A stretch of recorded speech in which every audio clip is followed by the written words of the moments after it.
मुख्यमंत्री विजय जोसेफ यांचं सरकार सर्वात सुशिक्षित सरकार आहे. या सरकारमध्ये 80 पेक्षा जास्त आमदार हे सुशिक्षित आहे. कुणी आय-आय-टी इंजिनिअर आहे, कुणी डॉक्टर आहे, कुणी पी-एच-डी होल्डर आहे, कुणी ग्रॅज्युएटेड आहे. मित्रांनो, एका पिक्चरमध्ये ज्याप्रमाणे सरकार बसतं ना, त्याप्रमाणे तामिळनाडूच्या जनतेने हे सरकार बसवलेलं आहे.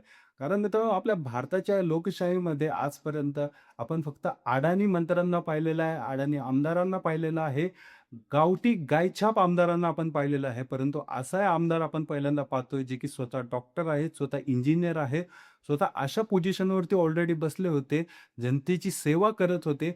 त्या लोकांना उचलून त्याने असेंब्लीमध्ये बसवलं, आमदार म्हणून निवडून आणलं. यामध्ये तुम्हाला जर मी सांगितलं मित्रांनो, तुम्हाला देखील आश्चर्य वाटेल, एवढा आकडा जो आहे तो सुशिक्षित आमदारांचा आहे. पी-एच-डी होल्डर जे आहेत ते 6 जण आहेत. 22 जण जे आहेत ते पोस्ट ग्रॅज्युएटेड आहेत. आय-आय-टी इंजिनिअर जे आहेत ते 5 जण आहेत. डॉक्टर जे आहेत ते 8 जण आहेत. लॉयर्स एंड इंजिनिअर जे आहेत ते 40 जण आहेत. ग्रॅज्युएट जे आहेत ते 25 जण आहेत.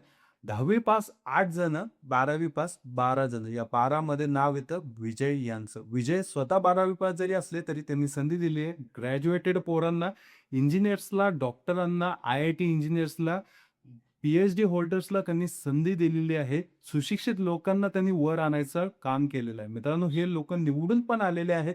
विजयच्या टी-व्ही-केला जो सक्सेस भेटला, तो सक्सेसमध्ये मित्रांनो जर तुम्ही बघितलं, सुशिक्षित लोकांना तो सक्सेस भेटलेला आहे.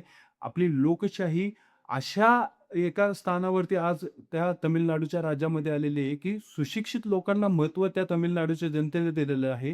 जे पॉवरफुल होते, जे पैशाने पॉवरफुल होते, जे सत्तेमध्ये होते, सत्तेमध्ये माजलेले होते, त्यांना पायउतार करावा लागला आणि इथे निवडून आले विजयची टी-व्ही-के. फक्त फेमस नाही मित्रांनो, विजयचे डिसिजन जर बघितले, तर विजयचे डिसिजन जे होते, ते एकदम तडाखेदार होते.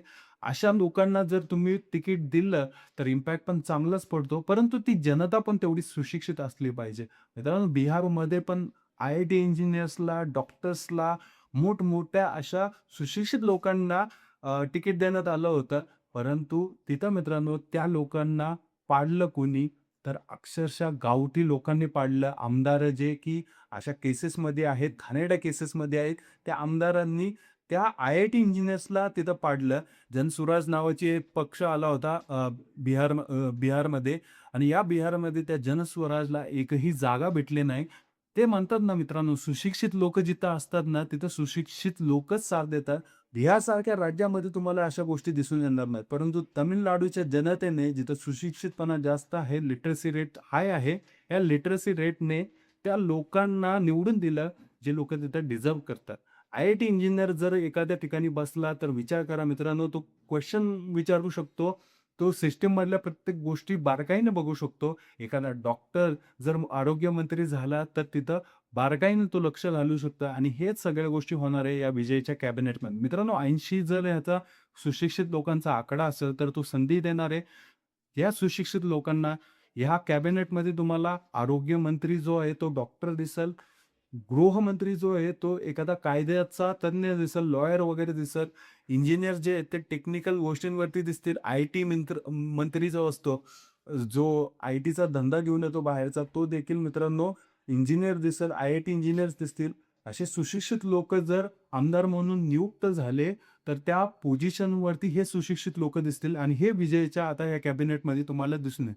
विजेचं जे कॅबिनेट बनणार आहे मित्रांनो, त्या कॅबिनेटमध्ये सगळे सुशिक्षित लोकं आपल्याला दिसतील. सिनियरिटीच्या मानाने कुणाला तरी एखादं पद दिलं जाईल, परंतु मॅक्सिमम जे आहेत ते असे ग्रॅज्युएटेड, पी-एच-डी होल्डर्सच आपल्याला दिसतील या सरकारमध्ये. नाहीतर बिहारमध्ये तुम्हाला तर माहिती आहे मित्रांनो, तिथला मुख्यमंत्री पण अनपढ, तिथले आतमधले पण मंत्री अनपढ.